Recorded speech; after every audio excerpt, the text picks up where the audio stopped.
In this video, I want to talk about doing niche research or niche research, depending on how you care to pronounce it, the wrong way. And sadly, this is the way that most newbies approach niche research. And sadly, it's also the way that some so-called gurus tell you how to do it. Okay, the first thing that you're recommended to do is to pick an evergreen niche. Now, what do I mean by evergreen? Well, I mean things like weight loss, fitness, dating, get your ex back, sports, particularly sports that require a lot of money to be spent on them, sports like golf, where there's lots of expensive equipment to buy and there's lots of tutorials and all that other sort of stuff.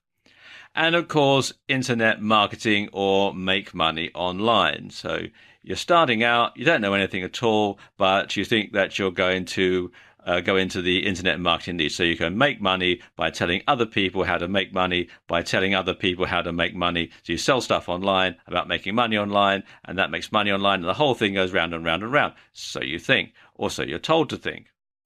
And so what these people do, or what most newbies do, is they'll go to the Google Keyword Planner and they'll find out what keywords get the most searches. Because they figure that if it's a popular niche, if it's a popular topic, if there's more searches, then they're going to make more sales. You know, there's a million searches for this particular keyword, so if only 1% of people buy my product for $9.99, well, you do the math. So they look through sites like Amazon or ClickBank to find which niche has the most products to sell. And of course, the more expensive that product is, or the higher the commission is on that product, the better, because they're just looking at it from a money-making perspective. They think it's all a numbers game. The more I can sell at the higher commission, then obviously the more profit I'm going to make, which is true to a certain extent. But you have to do it properly, and this way is not the proper way to do it.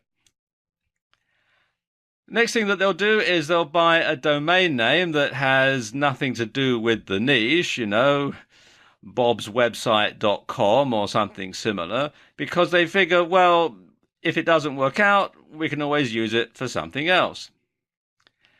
Then they'll buy some PLR articles, or better yet, they'll get them for free, copy and paste it and put it straight up into their WordPress blog without any changes whatsoever. Then they've probably got a coupon from Google AdWords that gives you so much free traffic, so they'll use that to drive some traffic to the website using those really popular keywords that they use the Google Keywords tool to find in the first place, not realizing that once the amount of money that's on the free coupon has run out, they're going to be faced with a massive bill because these keywords are going to be very expensive. But they set all that up, and then they fail miserably. They lose a ton of money, and they get disheartened, and they give up. And probably worse than that, they come to the feeling that everybody involved in IM is a crook, and that the whole thing is a big con. And it's not hard to understand why they feel that way.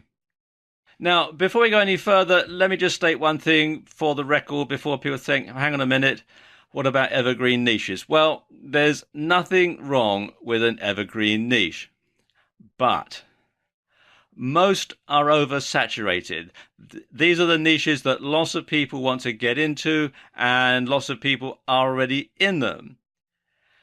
And the leading players in these niches are very well established. You've got people who've been in IM for many, many years. They've got massive lists. They've got all sorts of websites out there. They're up on the top of Google for practically every keyword because they've been there for so long, they know how to play the system.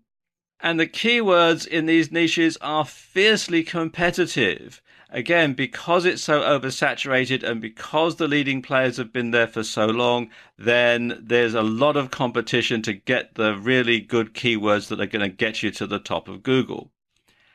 And the AdWords for these particular niches are very expensive for the same reasons. So if you're trying out this way, if you're starting out this way, then, well, quite frankly, you're setting yourself up to fail. And so many people do this. So many people think that this is the way to do it. So many people are told that this is the way to do it, and it's all completely wrong.